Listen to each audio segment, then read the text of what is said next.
Hello everyone. Today is nandito tayo sa lugar na disyerto. Ito yung probinsya ng amo kong babae. Dito nakatira yung nanay niya. O ayan, kita nyo, may mga bundok-bundok. Tapos yung mga kahoy parang tuyo na. And then yan po yung mga kambing dito sa Saudi Arabia.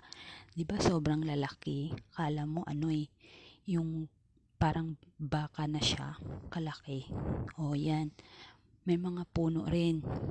Yan, yan. Sinusubukan kong magpakain ng kambing. Tapos nung kinagat ng kambing yung pagkain, napasigaw ako kasi natatakot talaga ako sa kahit anong klaseng uri ng hayop.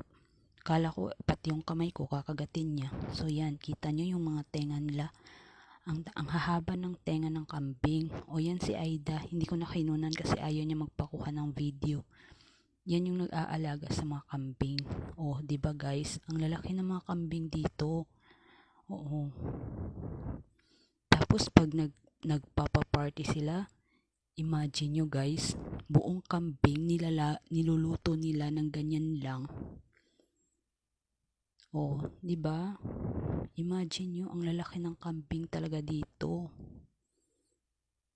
Pag uwi ko niyan sa bahay, amoy kambing na rin kami. For watching.